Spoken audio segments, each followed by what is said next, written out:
listening to the Racing Virginia podcast. Now, here are your hosts.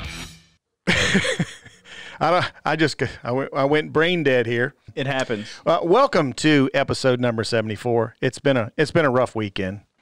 We have a great show for you though today. Got Garrett Manes from Powhatan, Virginia. Yes, I forgot to write down he works for SimSeats. It's okay because it was my first note. Okay, I'm gonna lean on you on that because you're the esports guy. That's okay. I can do that. So we're gonna have him. We're gonna have obviously story time with Randy Hallman. Yep. And I can't wait to listen to another one of his yarns as we delve into some of the old school racing stories of his past. And then we'll finish it up with Brandon Gdovic, who recently got hired by Sam Hunt Racing to race the road course at Indy. He's going to be doing a couple of races with him, I believe. Yep. And 38th to 12th. So yeah, with limited practice. Well, once we go into the interview, you'll understand why he has become a road course ace. Yeah. So we'll have him, and but obviously the show starts on a somber moment. We lost one of motorsport's great ambassadors, short track, I should say, and this past Saturday night at Langley Speedway. Lord, I don't even know if I can talk about it. Shawn Balluzzo died from injuries resulting from a wreck he had in turn 2. And the whole short track, the Virginia short track community, and even national community is mourning his passing. It is never great to have to talk about someone losing their life. We know this is a dangerous sport. But when it touches home so close, when you know the person. I've known Shawn probably over 20 years. Mm-hmm. One of the most genuine people you'd ever want to meet. And I am kicking myself in the teeth because he's on my list of guys to interview, and literally changed up having him last week on the show because the modifieds were coming at Langley and him being the 10-time champion going for 11. Now, to be honest with you, I'm really it tells me in my head that if I have an idea of someone to be on the show, I need to get him on the show. Just don't put it off. Shawn never refused an interview with me. I mean, never. And that goes all the way back to my asphalt radio show I had. He is a huge advocate of racing in the state of Virginia, especially Langley Speedway. You could find him on a regular basis at Virginia Motor Speedway. If their division was off and we had a special event, he would definitely be there. But there were multiple times I saw him and Terry and another group of Langley folks sitting in the grandstands watching our racing. And he had always mentioned to me, because I always gave him crap, hey, why don't you come race over here? And he goes, I've done just about everything I can at Langley. I'd love to do that. He just never got the chance. And had a tough year. His daughter Bryce was last year was in the hospital for pediatric leukemia, of which she has beat. And the kind of father he was, Brandon, is amazing. That man spent majority of his evenings when Bryce was in the hospital staying up there in the hospital at night. Him and Terry both. I mean, they're just great people. Terry is has been working as the office manager for Langley Speedway for quite a few years now. But to hear that, I didn't actually hear it Saturday night. I got a text from my buddy Russ Wiles, who was had his first gig back announcing after having not announced for a couple of years. And this is what he, and he sent me a text, and I'm like, no, you're kidding me. And then I opened up social media, and it was all over the place. And I had that sinking feeling in my stomach, in the pit of my stomach. It was just, I don't know how to explain it. I've known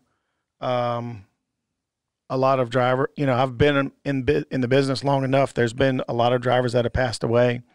There's only a few that I really knew. Tommy Baldwin passed away up in his Wheeling Modified up north. That I remember getting that night because Virginia Motor Speedway was sponsoring him. In fact, Richmond Raceway used to sponsor him when the Sawyers owned the facility. So that was a rough night because he would, as rough and as he felt, he was everybody kind of like, he's big time, Tommy Baldwin, he's a big dude.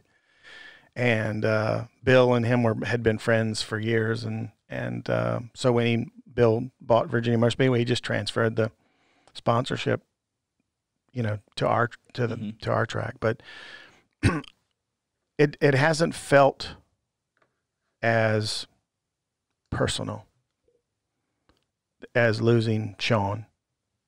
I feel so much. My heart breaks for Terry and the three kids.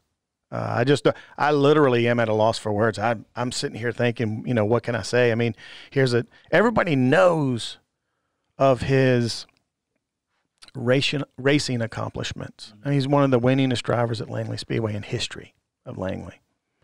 He holds the record for the most championships. He has 11 total. 10 of those are modified, pretty much in a row. I mean, he was getting so dominant. Last year, he won 16 of 17 races. They put a bounty on him. That's how, he did his homework in the shop and did phenomenal work with his graphics company. At one time, he was one of the first ones to do some moving simulators before it actually got popular. But he was a great racer, but more importantly, he was a great father, a great husband, a great friend. You could literally talk to him about anything. And if he was talking about problems after it all finished, the conversation could just stop and go to other things. He was just that guy. He's just a great guy. And Mighty Mouse, we're going to definitely miss you a lot. And Terry, I don't know if you'll hear this, but from Racing Virginia family, from me and Brandon, man, I'm going to tell you what, our deepest condolences. And if we can ever do anything for you, I've already sent her a text. If we can ever do anything for you, please let us know. So I'm getting misty eyed. I think we need to probably change gears a little bit. But Mighty Mouse, Godspeed. We lost a great one. His impact, I didn't know him personally, but his impact, as you can see, was felt throughout Racing Virginia, throughout the country. And, they even talking about him on the Cup Series broadcast yesterday. Kyle Busch, Brad Kozlowski, a bunch of guys were tweeting it. And Joe Moore tweeted out something as well. There was a lot of national exposure. He's well known in the sport. He really is. And when a driver dies from an accident that happens on a racetrack, unfortunately, it gets a lot of coverage. And there's a lot of newspapers in the state of Virginia that probably don't even cover racing. That they're covering it just because of this. So it's a tough thing, to talk about. And but to see the love he's been receiving on social media has been just mind-boggling. He was, but not too many people didn't like him, even when he was kicking your butt on the racetrack. And that's how you knew he was a great person. Yes, is when you couldn't find a reason to not like the guy. He's. I don't think. If someone asked him to help, setup wise, he's that kind of guy. He wants you to be the best on the track as you can be, because he doesn't just want to walk away with it. He wants to earn it. Yep. That's the way he was. But again, it is a sad day, and we're going to miss you. We're going to miss you, Mighty Mouse. But a lot of racing. Let's switch gears, because I'm getting ready to tear up. I can't talk about this much longer. As much as I'd love to talk about Shawn. A lot of racing went on. You went to Dominion for the first time. Yeah, it was absolutely great racing, and top notch facility too. A little wrestling match. If you want to, it was backyard wrestling. Is what it was. It was not Olympic style. Tyler Hughes and Doug Barnes Jr. Got into an incident on the track. Really? It happened on the track first, and then it spewed over to. It was still on the track, but it was outside of one of their cars. I've seen a lot of things. I've seen helmets thrown. Well, you know what? I have seen someone jump through somebody's window before. Yeah. I've seen a video a few years ago, something kind of similar, but like never like that, never in person. But this dude jumped up on the wall and it got a little trot and a run, and like, it wasn't like it was off the top turnbuckle. Yeah. Oh my gosh. And like the thing was like they wrecked Tyler. From what I understand, he blew a tire going into the corner, and he had no control over the car. But Doug didn't know that at the time. Right. He just thought he overdrove it, and they both plowed into the wall. But yeah, he if you've seen the video, I was about 2 seconds away from having a better video on my phone, and my thumb was too slow. By the way, Fredericksburg newspaper used your stuff. Yeah, well, thank you, Fredericksburg newspaper. I have to look at that because I have to pull it up. I have to pull it up for you. It was on Facebook. But yeah, like that was. I feel like there's going to be a suspension in order, perhaps. But Vaughn did say that he wanted them to come. Both of them to the Hampton Heat this weekend. Yeah, so to see that. But and speaking of the Hampton Heat, I saw Bill Mullis on a TV commercial for Wavy TV, and he said there'll be some kind of tribute for Shawn. Mm-hmm. Oh, absolutely. During the festivities for the Hampton Heat this coming weekend. That's going to be a hell of a race. Oh yeah. Oh, absolutely. Like with the late model action that we've seen so far this year here, there's no way that it can't be. I mean, Mike Looney and Peyton Sellers were both really strong at Dominion last weekend, and they had some. There was a lot of carnage at Dominion, and not just the wrestling match, but a lot of teams are going to have long weeks at the shop based on what happened at Dominion this week. When the weather gets hot, so do the tempers, baby. Yeah. Man, we've got a great show, and I guess I should turn this up. We got a great show here today, and like we said, we're going to start it off. We're going to go to the HoosierDriver.org hotline and talk to a driver out of Powhatan, Virginia. He's the driver of the #1 Smithfield Legends car for Lady Ga Motorsports in the Summer Shootout down at Charlotte Motor Speedway, and the driver of the Smithfield Toyota for Richmond Raceway Esports and Elliott Sadler Esports. He is Mr. Garrett Manes. How you doing, Garrett? Oh, but all right, let's do this one again. Welcome, Garrett Manes. Thank you. I'm glad to be here. I had the wrong button pushed. It's okay. He does that a lot. First of all, let's talk about let's get to know you a little bit. First of all, I guess Brandon is eating at the bit right now because this is his wheelhouse, esports. But I want to talk a little about your start in racing. I mean, you are a 3-time Arena Racing USA champion and did extremely well in that division. Well, yeah, I started go-karting when I was 5 years old. My dad did it for, I think, 23 years before I really got started. And that was, kind of the thing just got me into it. And I stopped doing it when the karts got faster. And for probably 5 years, I was like, hey, when are we going back to the go-kart track? And there was just kind of that thing, I wanted to get back in the kart. And my mom found Arena Racing. She's like, you also do this. And he thought, it was going to be this great opportunity. Both of us are going to get to race, or he's going to get to go race, Arena Racing on the weekend and then go go-karting all week too. But No, it didn't work out that way. But I ended up getting to do arena racing for like 3 years, and it was a lot of fun. We got to, he got to work on my car, and then I got to watch him race. It was pretty cool. Normally, Mom is the going the opposite direction with the racing deal. She was very supportive of you get back into it. I think it was a kind of somewhere in the middle of nervous and excited. It's definitely cool to have her going to the track and getting to watch me and being supportive. Over the last few years, she's been taking me to Charlotte, and now she rides with me down for the Legends racing. I actually announced arena racing for a couple of years, so I got to see you race.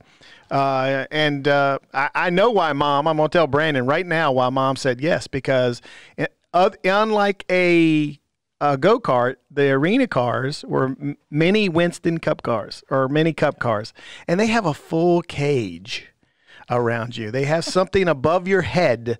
So I'm sure that was one of the reasons Mom said okay.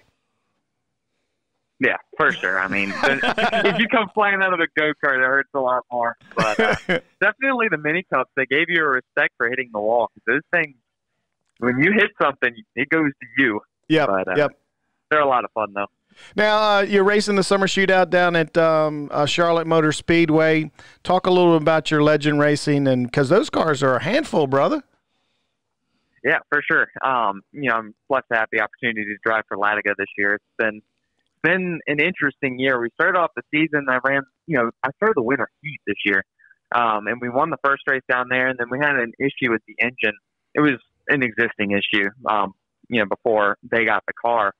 And apparently, when it was at 600, this one didn't get resolved. Started, blowing oil out the side, so that kind of cost us. We come back for Summer Shootout. They changed a tire. That was like, a complete switch for me. It was totally different from the old one. And all the other people I'm racing against, for the most part, have had some kind of experience on it. So, I'm just in for the learning curve.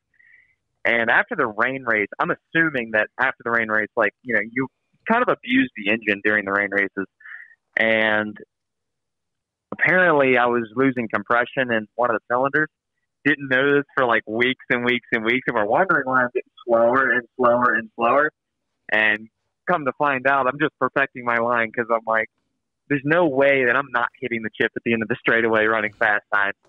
But it's good that we found that out, because last race we found out we were 50 pounds down on compression, and just hopefully this week it'll be back to full power and we can continue the season on.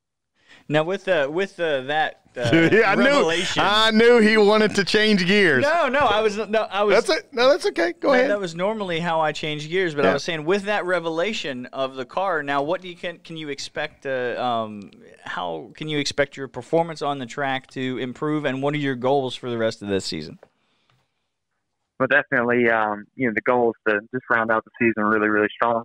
I'm kind of starting back with the fresh slate again because, I haven't been on the same, playing field the last few weeks. But the Hoosier tire is, totally different. I'm used to being able to just send it into the corner and, park it on the brakes and just, stop right away.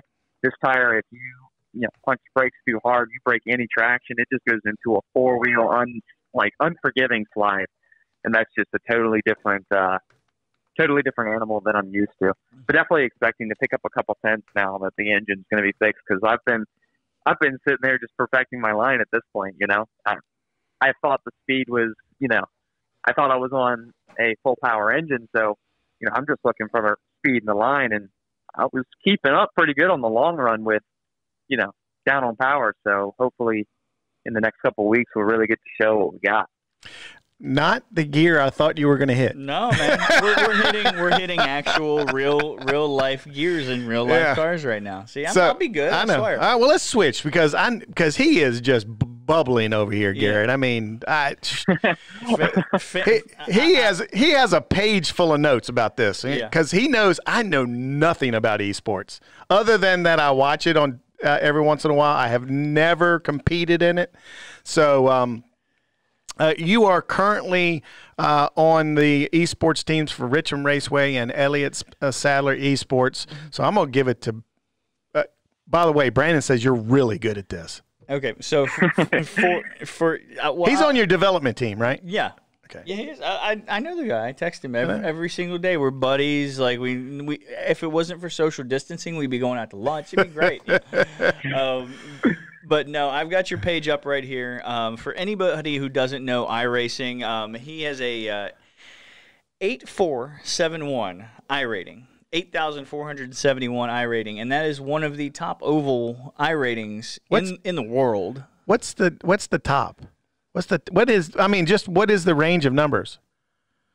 You can go as high as you want. Oh, really? Okay. Yeah, but say just for example, I'm a 3,900. Oh, okay. And he's an 8,471, and he's way better than you. Yeah. So Garrett, I wanted to know first, how did you get into iRacing, and just to start off with? Well, once again, like my dad was doing sim racing back from I think it was NASCAR 3, like really, really early games, like playing on dial-up kind of thing. And I remember this from like my childhood. The room across the hall was, he was always in there sim racing, and I always got to watch. But it never really, sparked my interest until probably, I think I was 13. He got a G27. He was sitting upstairs, playing on iRacing, and I was playing like, Heat with it wasn't NASCAR. He was NASCAR Inside Line. I was playing with the controller. So he got me a wheel, started doing that, and it really got me into, wanting to sim race. And I got a very rude awakening when I got on an actual sim. But we got the learning experience, and, we've come a long way since then, and got a lot of good people to, help me out on the sim. And, over the last couple of years, we've really, broadened our scope of racing and gotten into some other stuff, not just oval, but, rallycross and some dirt stuff. Just been a lot of fun. Hey, he said dirt. He said dirt. You said the magic word. I think he won't get this reference, but the duck just fell down from the magic word right now. Yeah. So do you do some outlaw sprint car and late model racing? I do not do the sprint cars because that is like, for me, it's so fast, and I just don't have the time on the setups as well. But I've done some late models from time to time races. Some of the people that are actually in the World of Outlaw Pro Series now, like on iRacing, were the people that I used to race with like all the time, and it's pretty cool to see like how far they've gone. But yeah, the dirt stuff is kind of like a casual thing for me at the moment, just considering the amount of time I've got to to spend on it. But the rallycross, if you count that as dirt, that's where it's at for me right now. That's been a blast. Going for the World Championship again this year, and hopefully we'll make it again and have some really, really good results. So you said you got a lot of good people to help you over the especially over the past few years. We took notice at Richmond Raceway Esports. We wanted to get you on our development team just to highlight your brand as well. But you also jumped on with Elliott Sadler Esports. Elliott, who we had on the show a few weeks ago, we're talking about esports, but he started his own team, and it's more of a technical team with people setting up the cars, and now you're on that. What have you found to be the biggest help being on that team? Yeah, it's been a really cool opportunity to get to work with Elliott. We had an issue, where our teams kind of split up before, and it was pretty much all of my friends that just kind of went with me, and they've been with me for a few years now, and it's been a really good close relationship and good friendships with them, and we all I think Michael was friends with Elliott, and they talked about an esports team, and there we had it. And then we had Elliott Sadler Esports. So they're all of us kind of joined the team up, and it's been really cool to get the branding behind him and to get that opportunity to race for him. It's been cool. Like, he'll be in the races with us, and we'll all just be running a cup race together and working on setups together. It's been really cool. That's you don't get that every day. A NASCAR Cup Series winner, an Xfinity Series winner, one of Racing Virginia's greatest, to say, "Hey, come be on my team." So, or Richmond Raceway. Hey, kid. For sure. I'm trying to give Elliott a big head here, but you ain't got to. Come on now. You're right. Come on. You don't have to give him. Yeah. So, but Elliott, we're just joking, buddy. So, you are on a team. You're one of the best oval racers, and I can tell you this: you're one of the best oval racers on iRacing right now. You're just playing fast. How do you get say if you're driving in a fixed setup, you're also faster than pretty much everybody out there too. How do you get that fast on iRacing? No, I really appreciate it. So it's really weird. Over the last couple of years, I used to have to really spend a ton of time learning the cars and really practicing. But as you get into sim racing, the longer you're on it, it's sort of like you get a feel for what you're doing. You know what I mean? And I used to run on Logitech wheel and pedals, and I got a feel for that. So I was really fast with what I had. And I started upgrading, and I found out as you upgrade, unless it's your pedals actually kind of do give you a quicker advantage. You have to really pay attention with, Logitech. But as I've, learned to upgrade, you start looking for different feels, and really you're not trying, as long as you know the track, you're looking for a specific feel in the wheel. And once you get that muscle memory of what you're looking for and what you're feeling for, it's sort of like in real life. When you hit your line right, when you hit the right roll speed, you just kind of get that sensation as well on iRacing, and just learning what to look for and what it feels like definitely makes it a lot easier to be fast. Yeah, your sim seat must help as well, right? No doubt, dude. This is he better say that. Oh, dude, you don't even know that. I used to have a GT Omega, and I had that sim for a really long time, but it never I couldn't get it to fit me just right. So I had pillows behind my back, but it was a really good rig for what it was. But now that I got the sim seat, I've got my field of view exactly where you want it. I can set the seat just where I want it to be comfortable. No pillows, no nothing. Just sit down in it and be exactly positioned where I want. It's just so versatile, and it's a really solid rig on top of that. Wait a minute, you didn't help build one that kind of fits you, perfect, right? Yeah, we should give some background that Garrett works with our buddy Zach McAfee at SimSeats, and I've seen him. I met Garrett in person for the first time as he was testing out one of the I think it was a $15,000 motion rig that he had helped build. So that was kind of our segue into SimSeats. So there you go, Garrett. We teed you up. You know what? Maybe we need to do a show over at SimSeats. I think we do too. So how did you get hooked up with those guys, and what's that experience been like? Because having a job with them where this is an area where you're really good at. Yeah, for sure. Love my job. But I was supposed to do a Trans Am race a couple years ago. I think maybe it was last year at Mid-Ohio. So I think my dad got in touch with Zach, and I went over there to test on their motion race. I think it was on the projector one, if you've ever seen that one. Oh, yeah. I've been in it. It's amazing. Oh, it is. Can't afford it. So I was testing – me neither.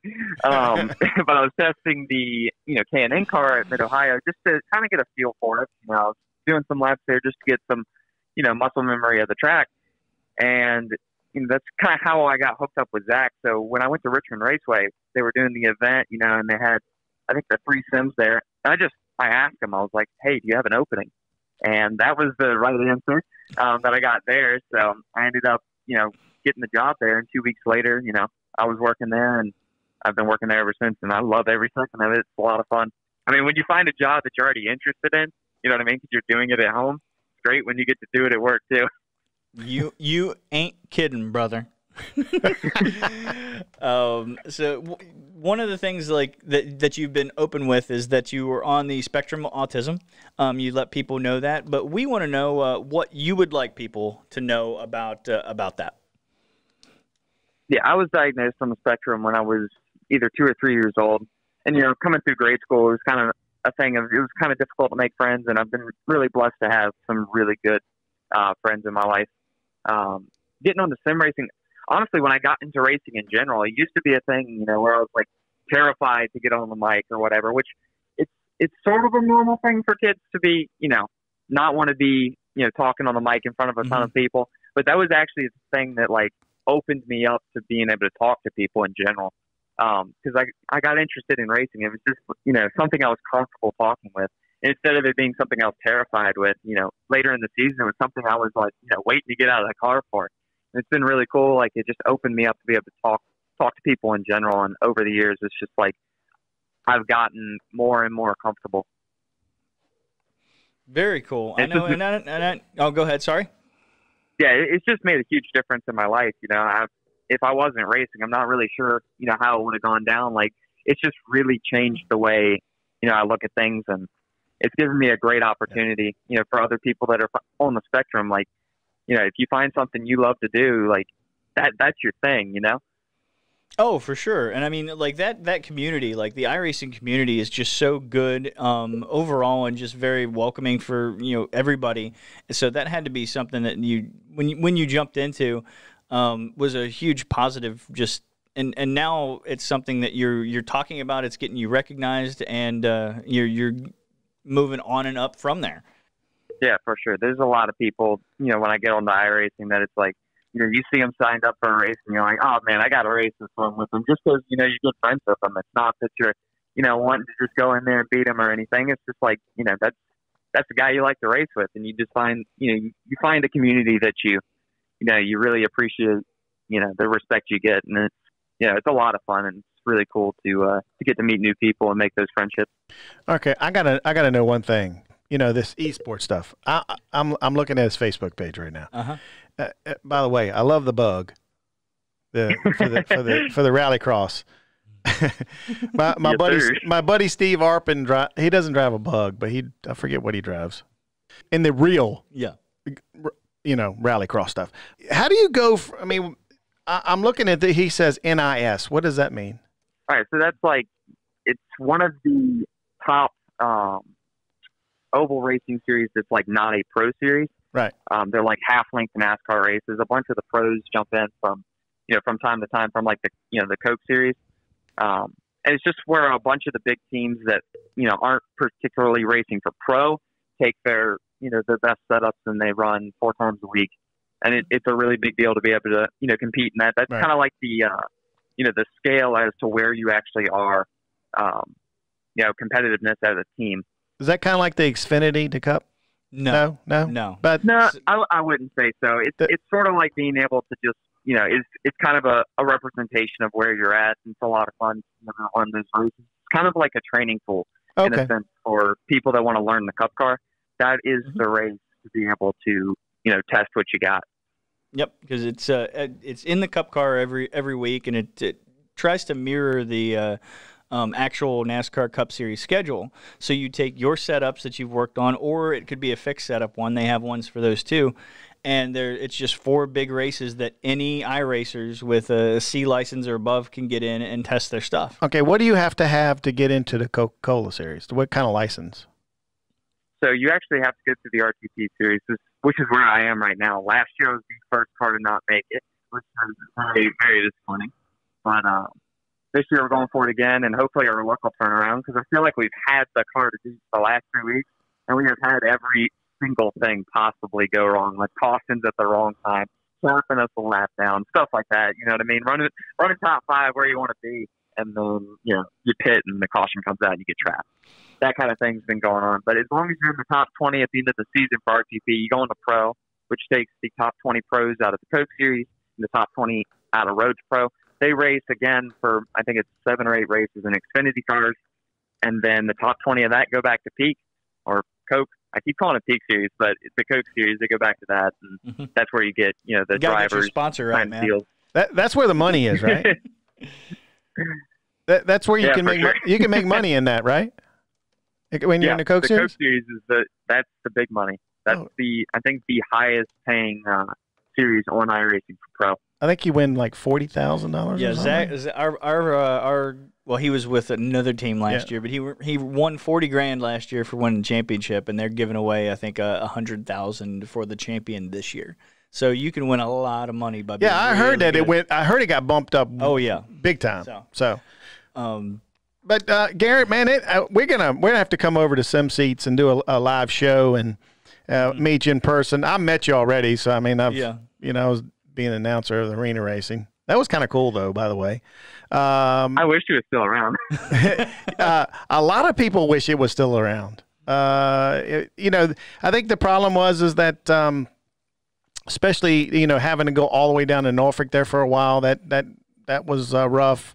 coming back to Richmond, and then Richmond not knowing whether the Coliseum is going to be blown up and replaced or kept or whatever. So hopefully one of these days it will come back, because I thought it was a great tool to get people into racing, get them excited, and get them some experience, because, man, racing – out of Brandon, I don't know if you ever saw it, but racing on that high bank aluminum racetrack, but that's crazy. I've seen videos. I've never watched a race in person, but I've seen a bunch of flips on those tracks. Oh, that was live. That was live. Yeah. It didn't take much to flip them.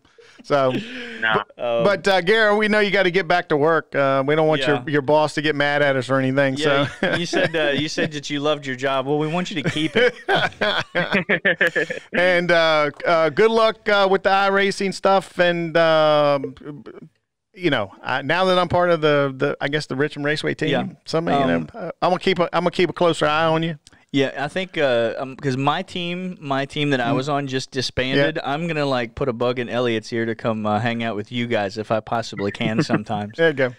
But folks, you can actually see him iRacing just about any night of the week. He's driving the #1 Smithfield Toyota Camry in the NIS races. Wednesday nights, Friday nights, Sunday mornings. They normally have them. And the cool thing about that is, I mean, you can also see him doing some rallycross, some truck racing. I mean, but looks like all the cars are pretty similar. Yeah, and he's probably going to beat you at any one of those if you're in there. So if you're talking to us and you're racing against Garrett Manes, you're going to get it. By the way, I want to see you race Brandon one time. Oh God, just the two of y'all. And tell him I'd be down. I got about 15 wins at Rockingham in the Legend Series this week. So. Well, folks, he is Garrett Manes. Again, you can see him on iRacing, and you can see him at the Summer Shootout in the #1 Smithfield Legend. So thanks so much for joining us, bud. Thanks for having me, guys. Man, great kid. Great kid. We've had some great kids on lately. The new crop is going to put racing in a really good spot. Good-looking kid, man. Some sponsor would like that, you know? You know what? He's a marketable kid. He's fast. Yeah. He is fast, marketable, good human being. That's what you need. Speaking of one of our kids, he got into it the other day with Noah Gregson. Did you see that? Oh, yes. Oh, man. I can't believe we didn't talk about that. Oh. We might hear later. Oh, Lord. That was my boy Harrison. Yeah. We'll get him in on a heavy bag. Or the speed bag, I should say. I'm just wondering if there are going to be any penalties from that. I haven't seen any. I don't know. I think they'll probably let it go just like they have here lately. But no, I will say though he took a punch and then he came up and did a really classy interview. So I mean, what are you gonna do? Said it was a long time coming. I can't wait to watch some of the stuff on the track here in the next couple of weeks between those two. Oh, it's gonna be fun. Yeah.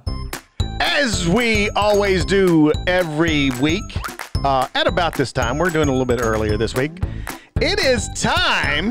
It is story time with Randy Hallman. Hey, Randy. Hey, guys. How are you? Good, man. How you doing? I'm all right. Yeah. But, folks, if you haven't already done so, make sure you visit the Racing Virginia website and read his columns. A lot of great columns there are a lot of great columns archived.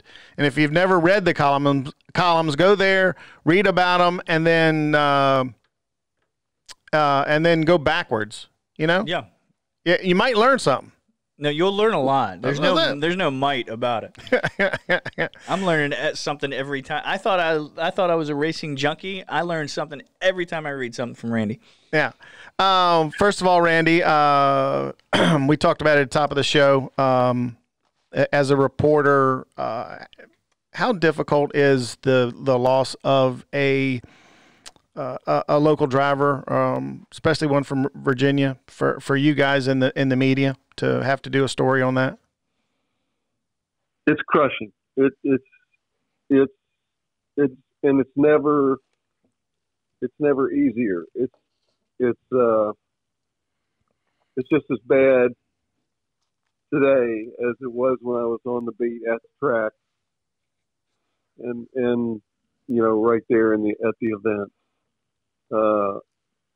It's just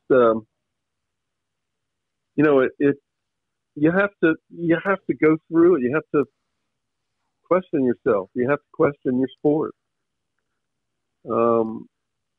And you may feel that you answer those questions. That you've been through that. You've figured it out, but you have to figure it out again. You have to think about it and try to understand what it is that makes people take the risks that they take. And I don't know. It's a hard thing, and it's never easy. It's just it's really difficult. I didn't know Shawn personally. I'd written about him. I had talked to other people about him, and I had a great impression of him. And it really he was on my gotta go list. It's like, one of the things that I was very much wanted to do this year was get down to Langley, and he was the reason. I hadn't been there in a long time, and I probably saw him race because he's been racing there for quite a while, and I probably have seen him race, but I wasn't paying attention. I'd be there for some other particular event or some other particular person. And so I wanted to go back. I wanted to this guy's just, he can win race after race after race. I need to go watch him. I need to, watch him ply his craft. And now I can't. So yeah, it really slammed me to get the news the other night. I was really hit hard by it, as were all of us in the sport and beyond the sport. It's just what happens. Well, we've been anxiously awaiting. We'll shift gears, by the way. It's just, I get a little too teared up when I talk about Shawn. What is the story this week? We've been waiting, pins and needles. What is the story? Well, I don't know. I thought about Watkins Glen when the news came that we wouldn't be going to the Glen this year in the Cup Series. And my advice to everybody is, if you get a chance, go when it's back on the schedule. And really, even if it's not on the schedule, just go. Go to Watkins Glen. Go to Watkins Glen and see a sports car race. Go to Watkins Glen. If there's no race, it's a beautiful part of the country. Great place to be. They have a wine festival too. So yeah. You can have your own personal wine festival. Just go. It's great. It's such a beautiful part of the country, and yes, it's the wine country, and it's just really, you can stretch out and relax and enjoy it, and plan to, when you go to a race there, plan to spend some time. Don't just go for, drive up and when the race is over, jump in the car and drive back. You gotta take your time, spend a few days. The story, the memory I have, and I'll have a few gaps in all the exact facts. I'm sorry, I haven't done enough research, but it was in the 70s, and just as I managed to get the paper to send me to Indy for the 500. I also managed to get them to send me to to the Glen for the Formula One races. This was before stock cars had started running there. And, I persuaded our editors that, this is, we got the Indianapolis 500 and we got Formula One comes to America, so we should go there. So they sent me up there. And, one of the ways I did it was I was a cheap traveler, So they would say, well, we could go, we could stay. We don't have any money for a hotel, so I shared an RV with some friends. So up the road we go in our RV. Not one of those big $1 million jobs that you see the guys have now, but just a very modest one. So here we go. So we get to, this is the 70s, and we get to Watkins Glen in the middle of the night, literally. It's like 2 a.m, I guess. So the people I was with had been there before, and they knew their way around. And so we get there, and we kind of drive up to the gate, and it's like I guess the kid was like 17 or something, was the security. And our guy talked his way in. He said, "Yeah, we're going to, we'll get our credentials tomorrow, but we need to get in there and settle in with our motor, with our RV." And then, okay, go ahead. The kid was sleepier than we were.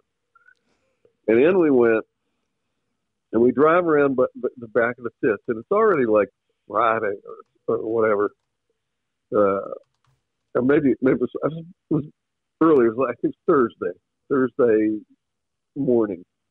So we get there, and we drive around along the back of the pits, and there's a gap in the parked motorhomes and RVs, and we pull in. So there we are, and we knew where we were, but we didn't know exactly, who else was around us. So that morning, about 6 a.m., there's a pounding on the door. And it's Marie Claude. Oh, gosh, I can't remember her last name. I should, because she's somewhat famous. Anyway, Marie Claude is pounding on the door. She's in the next motorhome, which belongs to the Renault team. And it's like she's pounding on that because we have parked in what was to be the space where they would put their awning out and have a little patio. And my friend Dick Conway is with us, and Dick Conway is one of the great photographers ever to work the racetrack, and has also been a public relations man for some Xfinity level teams, and he's still an ambassador for the racetrack, and he is a great ambassador because he is diplomatic and silver tongued. And so Dick Conway talks to Marie Claude, and Marie Claude has been a driver like almost at the Formula One level, and has gone over to the public relations and administrative side of the sport, and she is running the show for the Renault team, and we are in her space. And so Conway, in his diplomatic, tactful way, talks to her and gets her to quit being quite so mad at us, and says, they directed us here last night, and we didn't have any idea what was going on, and we're so sorry, but now we're stuck here. And tell you what, he says, how about you take just to consider us an auxiliary space for your guys, and if your guys if they don't want to be bothered by the press, they can just come over and hang out with us. And she sort of thinks that over, and she decides, it's not worth the trouble to have to go find some track authority and move us. And she agrees. So there we are. We're like with our our front grill is practically up against the back of the pit, and we're right next to the Renault team, and we are there, home away from home, and they use it, and we end up spending the next 2 days talking to their drivers like they're our best friends. So there we are, and by Saturday night, the night before the race, we're like pals, and the Renault team invites us to come and join them in their soiree, and they've got like steamship round and the best wines from France and the best cheeses from France and the best fruit, and I mean it was like we were royalty all of a sudden because we had snuck into that parking spot in the middle of the night. So what you're saying, crime pays. I'm saying you're going to enjoy it, but you're not going to enjoy it as much as we did. What's always amazed me is watching the Watkins Glen broadcast and seeing the thousands of people just all, everywhere around that racetrack. It's almost like you can't look anywhere, and there's fans at every corner. Yeah. It's just it's really just like you took a handful and just sprayed them out over the hills. I mean, they're just everywhere. It's a happening. It's got that feeling of the '60s. And it's a beautiful facility. Really is a beautiful place.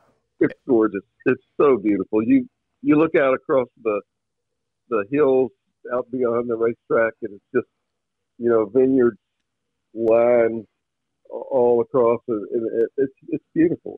And it's also nice that whenever I was there, it was fall and the colors were out, and man, oh man, it's just a beautiful place. I was gonna say, you always hear that camping at Watkins Glen is pretty wild, but I don't know if anybody's ever had anything quite like that. Yeah, it was. I don't know what the luck was beyond the description. I mean, it was just like wow. Years later, I went to a restaurant in New York that was run by the late great Rene Dreyfuss. He had a book written about him winning a Grand Prix back in the 30s, and he seated us and he had like a million photos on the wall, and I started just looking at them, and they were all these historic photos, and there was Marie Claude with her car, and it's, when I said to her, I said, "Mr. Dreyfuss, is that Marie Claude?" And he said, Marie Claude, and it was like we were best friends. Well, so, yeah. Well, go ahead. The Glen is, it's been there. It's funny. I looked it up. It's been there. They've had racing there since 1948, which makes it actually slightly younger than the site at the fairgrounds. The first race there was like 1946, I think, when Ted Horn came and won the first event out there. So Richmond and Watkins Glen are both steeped in the history of the sport for the country. In fact, folks, if you want to hear more about all this, you can also read about it, other than listening to this. His column this week is Fondest Memories from Richmond and Watkins Glen. So you get some inside information here, though. Yeah. So that means that didn't exactly that part of the story didn't make the cut in the column. No, I just I saved that for you guys. I need to get on Randy's level at the racetrack. Apparently I just need to go as a fan more often instead of not working the races. But, you know, one of the great things about the Glen was something that Richmond has done, and that, in its own way, and it's sort of a more formal way. But when you were at the Glen back then, and I'm not sure how it runs now, what the building's like. I haven't been there in a long time. But back then, there was the garage, and it had a walkway down the middle, and teams on either side of this walkway. And everybody once you were in the gate for, I forget what it was, a couple of bucks, you could walk down. There was just a table at the end, at the doorway of the garage, and you paid somebody who was sitting there, you know, some kid who was sitting there taking the money, and you could walk down that walkway and watch, you know, the Ferrari team and the McLaren team and so on and so forth, the Renault team, and look at those incredible cars and watch those mechanics do their work and see the drivers coming in and out, all that sort of thing. Just as Richmond now has its garage walk, which is, it's one of the great things about Richmond to me. The remake of the infield is the way they geared it up. So, you know, if you buy the ticket, you can walk down there and watch them do their stuff. And it was, I just thought that was one of the great parts of the experience of going to the Glen. You didn't have to have credentials. You just paid your couple of dollars and made that walk. It's great. And it's great at the Richmond Raceway too. It's really terrific. Well, again, another great story. And we look forward to next week, my friend. Yeah, I'll see you guys. Man, another great story. It really is. Yeah. It's so much fun to listen to history from somebody else's standpoint. And I've never been to the Glen, but I hear. I mean, especially I forget when the Glen was. But it used to be in like a time of the season where it was nice and crisp and cool, and you know, it wasn't hot and sweaty. And of course, the farther north you go, the cooler it gets. Oh yeah, especially as the sun starts going down, and it's sweater weather up there. So, boy, I mean, man, this show is really coming together. You know, let's end it on a good note then. How about that? We are going to end it on a fantastic note because we are going to talk to he hails from Yorktown, Virginia, but he lives in Boca Raton, Florida now. He just got hired by Sam Hunt Racing to drive the number 26 Toyota Supra. He also does some Lamborghini Super Trofeo racing, and the Precision Performance Motorsports team, which his dad owns, was going to do a whole season of IMSA WeatherTech Sports Car Championship racing. We're going to talk to him about that because he's a Langley driver turned road course ace. He is Brandon Gdovic. How you doing, Brandon? Good. How's it going? Good, man. Been a long time since I talked to you. Yeah, it's been a while. When the last time I talked to you, you were doing the Langley thing, and then you and your dad put together an ARCA / K&N / Xfinity team, and you were driving the number 46 for Precision Performance Motorsports, and then you went road course racing. Talk a little bit about that. Yeah. Kind of a little bit random, but when the K&N series, when they picked up VIR and Road Atlanta on their schedule in 2013, I think it was. I had a ton of fun doing those two races, and it was just something afterwards where it was like, those were pretty cool. I'd probably like to kind of explore that a little bit more, just some more experiences with some fun, and that was kind of about the end of that conversation there. And then 2014, I I think they took Road Atlanta off the schedule, and it was just VIR. And, we went there and ran that race again, and then it kind of re-sparked the conversation again.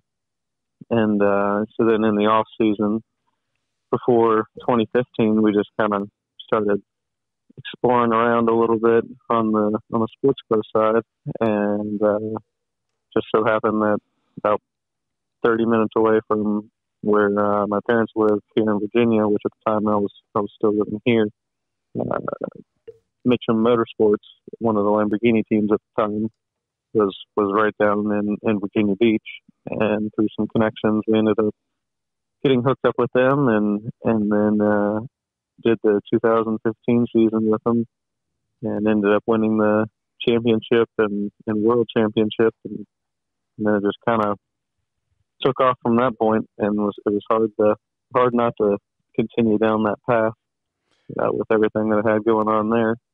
So kind of happened pretty quick, but been having a lot of fun over there on that side.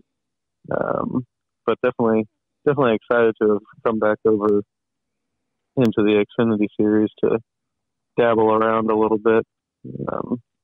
Everyone always asks me all the time, what's your favorite car to drive, or what do you like more, the Xfinity car or the Lambos? And I say,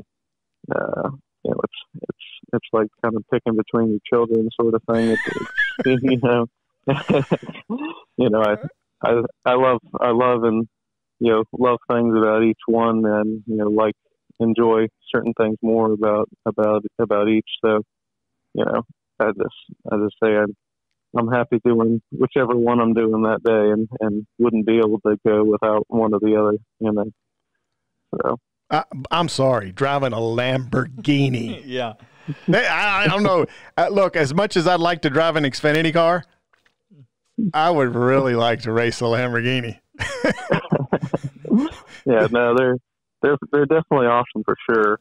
But just I don't know. I mean, I grew up through the NASCAR ranks and on the stock car side of things, so it's kind of been my bread and butter to begin with, and when I left it in I believe 2016, I think I did maybe one race in 2017, so I kind of went cold turkey on jumping out of it, and I haven't driven stock cars since then, so it's definitely missed it, but the Lambos for sure are a ton of fun to drive.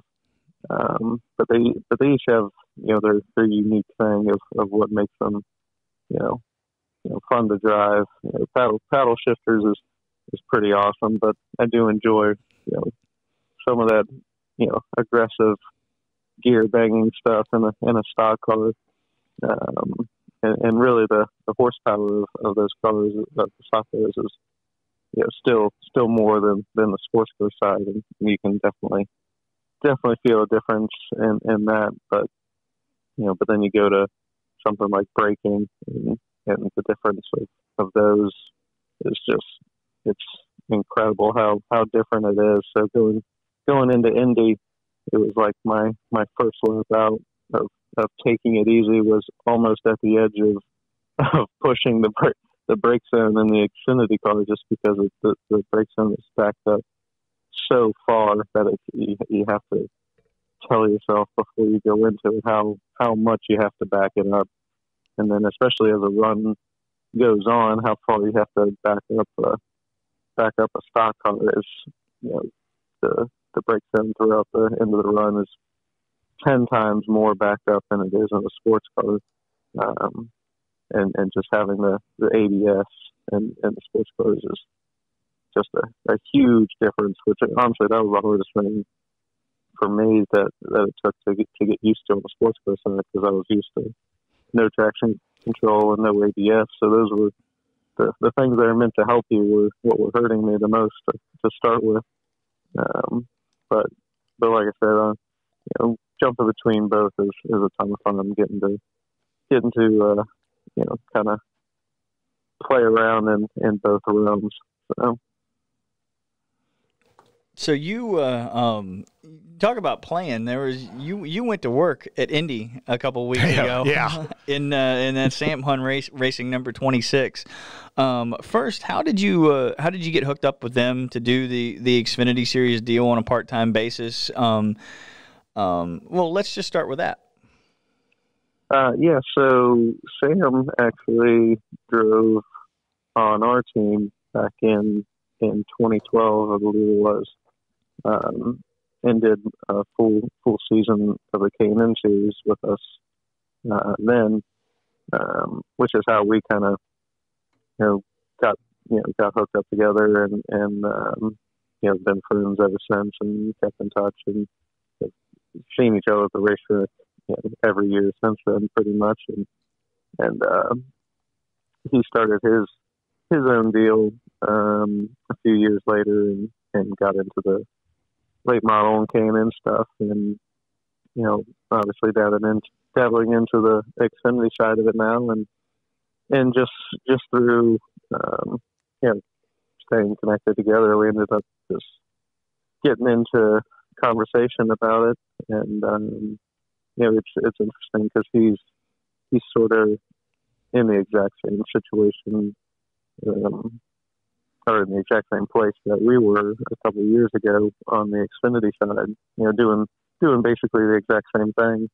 And, I've had not only the driving experience, but also the team managing experience and just the experience in the series and how things go for a few years. So not only could I bring some of my driving experience over, but just a lot of my experience of doing all the same things that he's having to do now and the team's having to do, and some of the learning parts of it that just, it's kind of like you just have to do it to learn it. So I'm able to bring a little bit of that knowledge into it as well, which I think brings some value to their team also. You went from what, 38th to 12th, which is absolutely phenomenal at the Indy GP. Take us through that race and exactly what you had to do to one, keep the car clean, because there was a lot of people beating and banging throughout that entire race. But not only keeping it clean, but going up there, taking a small team and having a really, really solid finish. Yeah. So honestly, I think they were talking about having qualifying before the race, like the weeks before, which I would have been kind of fine either way. But when I found out they weren't going to do qualifying, I was kind of pleased, because then I didn't have to worry about qualifying, somewhere in the middle of the pack and then going into turn one the first time. Because honestly, I was, from what I saw out of my windshield just in practice, I was expecting half the field to not make turn one. Because there's just, so many brake lockups and missing turn one and turn 12 and some of those big brake zones with just everyone getting used to a new track and stuff. And that place is, going from such high speed in turn one down the front stretch into turn one at basically one of the slowest speeds on the track. It's a big, long, heavy brake zone. So I wasn't too sure how it was going to go for everybody the first time through. So I was plenty okay with starting in the back and being able to kind of just lay back a little bit and find myself a hole. But yeah, so the first run there, the car was a rocket. Actually, we were able to drive up from 38th to somewhere between 25th and 20th, I think, in the first 10 laps or so. But then I think I kind of burned it up a little bit, just trying to drive through the field real quick, and then we started to stall out a little bit in that second, lap 10 to 20 before the end of the stage. We kind of stalled out a little bit, and I think we were 19th or 18th. by the end of the first stage. And then from there was actually after the first pit stop, I think part of it was the track was changing really quick, and we didn't adjust as much as I didn't let the guys know as much of an adjustment as I needed to keep up with the track changes. So we ended up getting really tight for the second run, and by the end of the race, I'd only gotten a little bit out of it. So kind of was losing a bit there with the snugness, and then a little bit in.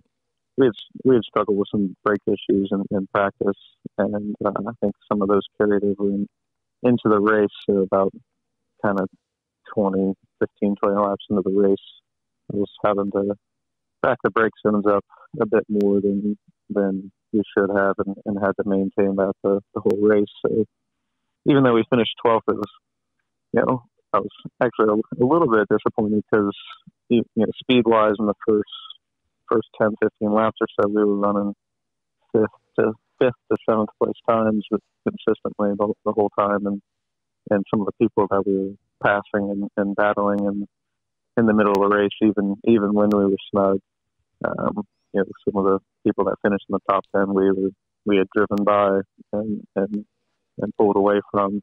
So I feel like we were a sixth to ninth place car realistically. If it hadn't have just been for one of the restarts where we ended up losing like 5 or 7 spots, so we got really shuffled around on one of those 3-lap runs to the end of the stage. I think we would have, just without that, we would have finished top 10. But I mean, still 12th place was a great run. Definitely can't complain about it. But the car was fantastic. Handling wise, other than that little bit of tightness and some of the small brake issues, but the guys did a great job, and Sam's put together an awesome team, and been hoping to do some more with them for sure. Have you guys settled in on what events that you will be driving the car? There is one coming up that is looking like it'd be a good pick, something similar to how Indy was, and if that's given away any kind of hints a little bit. But, wonder what that could be. Yeah, so I think my face might show it very potentially. You wouldn't want to drive the Daytona road course, would you? What's that? No. Well, he did the Rolex 24 at the beginning of the season at Daytona, so he does have a little bit of experience on that road course. Yeah. Which our 24 experience this year wasn't. Well, it was good up until about hour 8 or 9 when we went spinning through the grass wildly when we got plowed into from behind from somebody that didn't realize we were going down pit road. So that was an unfortunate 24 hours for us. But, now, Brandon doesn't know this, but at Precision, your Precision Performance Motorsports, obviously your dad Richard, who also races at Langley Speedway when he can, owns the team. But I'm pretty sure she's still there. But they have on their team, I think she's the team manager. I think it was the last time I looked. One of the best female drivers ever from the state of Virginia. She was not with us this past year, but she worked with us in the 2019 season. And then we just went some different ways in 2020. 2018 season, and then 2019 we just went some different ways. But yeah, she did a great job for us in 2018, and that was our first year with the Lambo stuff for our team, and ended up having a lot of success our first year. Well, so we were pretty pleased with it. Yeah, for reference for everybody who we were talking about, I should have said her name in the beginning. Sunny, I knew her as Sunny Hobbs. Mm-hmm. So I think she's gotten married, but she was a great little driver here in the state. In fact, I think last year she started a late model team that raced at Dominion Raceway. So, man, I know that this has kind of all been screwed up because of the COVID pandemic. Y'all's run at the IMSA WeatherTech Sports Car Championship this year. Yeah. So since IMSA. Since all the COVID stuff's been going on, and there was so much uncertainty with whether the season was even going to get going again. It was hard to. We weren't able to kind of in the same place as all these other teams. Where we just weren't sure if we were even going to be able to get going, and we've had to really, our team has sat around since Daytona, and the first race, if we were doing the WeatherTech season, would have been that July 4th weekend, and so that was about 6 months of sitting around, really, that we just couldn't afford to just kind of have all the overhead of sitting around, and some of the deals we had set up with drivers. Everybody's been affected in one way or another. So some drivers have had to pull out of deals and change plans, and a lot of teams have been enduring the kind of same thing. So we just had to bail out on that season for this year. But we'll still be involved in the Super Trofeo season, which starts up next month at Road America. But a little bit unfortunate that we were only able to do Daytona this year, and then I think it was actually the week of, or the week before, we were headed to Sebring for the 12 hours when all this happened quickly. Happened, and ended up getting shut down. I think at that point everybody was thinking it was going to be a month or two shutdown kind of thing, and now it's turned into sort of the normal way of life now with the way some of these things are, and not really any idea when things will truly go back to normal. But yeah, unfortunate there, but it just kind of is what it is, and everyone kind of having to deal with the same thing and having to make changes. I want to have you back on at some point to talk about the drivers that you've been able to team with and traveling all over the world, and how that's affected you and how it's helped your racing. But I want to shift gears a little bit because we're running a little bit short on time. Obviously the news this weekend of Shawn Balluzzo's passing. You were able to race with him at Langley Speedway, and in fact last year you came back to try to go after the bounty that was placed on his head because he was winning every weekend. Kind of give your thoughts on Shawn Balluzzo and how you felt when you heard the news. Yeah, I mean, he's such it's the worst thing that anybody, any of the whole racing family, and by racing family I mean everybody in racing, can the worst news anybody can get, especially one that's, technically 5 minutes from home, from where I grew up, kind of thing, and somebody that I've known so personally, pretty much and I think actually, my first race at Langley, he was in a race with me in late models at the time. Such a, it's hard to even know what to say really, but Shawn was obviously the king of the modifieds out there. Geez, I don't even know how many wins he's had in there, but I think 11 championships. And, obviously that's been his dojo, and everybody that comes to Langley is up against the master. So getting to go out there and race with him, was always an awesome time, because it was, showing up, he was the one to beat, and to beat him isn't an easy task out there with the amount of experience he's had and time that he's had to work and develop on this car. But just someone that'll be very, very missed in the Langley Speedway family for a long time, and it's the track's not gonna have the same feel for a while. But it's just like the part of the family is just not there anymore. It's just a sad time for sure, and just feel really bad for his whole family, and really, time's the only thing that heals anything. So I just hope them and everybody can, just come together and try to make it through the tough times here. Well, folks, you can follow Brandon at brandongdovic.com. That's his last name spelled Gdovic. Facebook, it's brandon.gdovic. Twitter and Instagram, it's at Brandon Gdovic.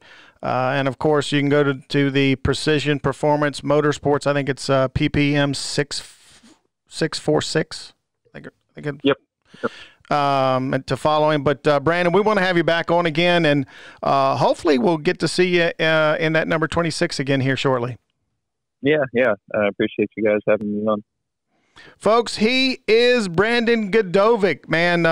Another great kid. Really is. And he's done really well in the sports car stuff. Really well. And the list of drivers that he's teamed with, unbelievable.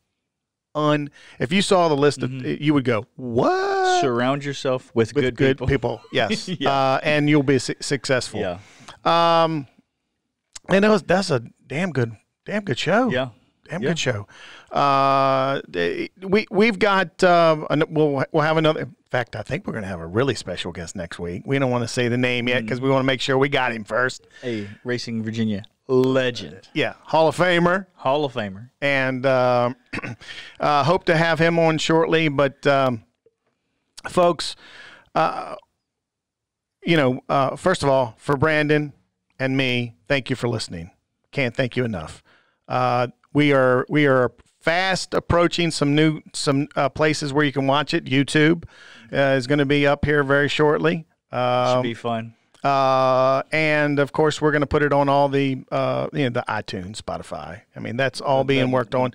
I know it's a little slower than it should be, but we want to make sure it's right and in the right places before we launch it that way. And of course, you can always find it at racingvirginia.com and our social media channels. At Racing Virginia. Yeah, because Brandon's been putting up you guys are getting the cream of the crop. Yeah. Brandon's been putting up full interviews for some of these drivers. Yeah. Okay? So you guys, we want to give you a taste. You guys are getting spoiled. Of what? I'm saying. Well, we want to give you a taste of what we're offering you guys, so you can come and listen to the whole thing, because all of it is really interesting, and we want to showcase how cool and how awesome our drivers, our facilities, the team members, and everyone that makes Racing Virginia go in the Commonwealth. And I got to thank you, because our numbers on social media, the people following us is going up. Yeah, well, you just have to have consistent content that people want to look at.